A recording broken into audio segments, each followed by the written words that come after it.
Well, hi everyone. I hope you find everybody well. Looking forward to the breeding season. Slight change of plans, so I'm making a quick video. One of my cock birds was a bit puffed up yesterday, and this morning unfortunately is no longer with us. So I lost a cock bird overnight, which is strange really. I mean, all the birds have overwintered really well. The cock bird was a bit puffed up yesterday, and I thought it might be just because the weather was so cold, but anyone who's kept birds or any livestock knows that don't matter how well they plan, the birds have the last say at the end of the day. And it's strange because I don't think I've ever lost any birds going into the breeding season, especially cocks. I've lost them during the breeding season and at the end or through the winter, but never before just going into the breeding season. But we've got to make the most of what we've got. So what I'm going to have to do this year, and I don't normally do that, is I'm going to run the cock birds, these two here, with hens, individual hens, rather than leaving them together, which I normally like to do. So what I've done is I've put the cock birds are in the centre, and then on the two flights either side there's one. So I've got the intensive, or the non-intensive cock, sorry, there, and then I've got an intensive hen in this double, and then the other side I've got one of my other intensive hens, so I can let him in one way or the other depending.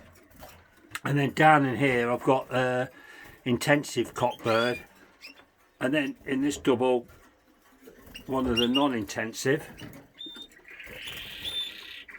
and the same there. And then down here I've got my cock goldfinch and a spare intensive hen.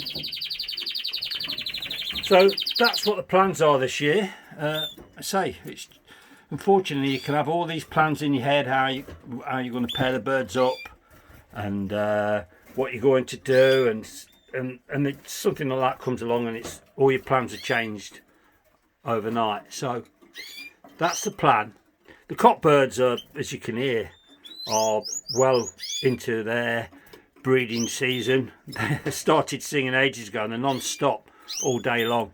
The hens, which until this morning I've been all kept in one flight cage, I've separated them now, so they've got plenty of exercise. They're not in breeding condition yet, but I like to get them into the breeding cages separate, so they can get the fitness up. They can still fly about perch to perch. You see, I've got the perches separated quite far apart.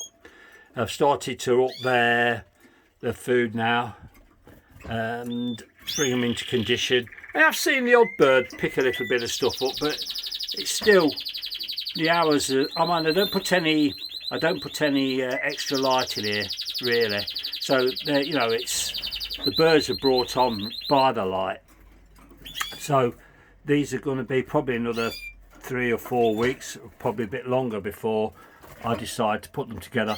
But if one of them looks like it's ready, I can run the cock bird with the actual hen, and if the other one's a bit behind, I can always run at a later date. So there's a quick catch up. I hope everybody else is having more success than me at the minute. It's not a very good start. It's not the start I wanted anyway, but as I say, I've got no say in the matter. It's happened and we've just got to get on with it. It's too late in the season now, coming into the season, to try and get hold of another cock bird, and with all the shows and all the various places closed, like at Stafford, and I'm not going to be able to get hold of another cock bird, so I'm going to go with what I've got. As I say, I hope everyone else is keeping well, and the season for them is just started. I've noticed some people have even got young in the nest, so that's really early for me. But as I say, it's going to be probably next month before I even think about putting nest pans in. Okay, all the best everyone. Cheers.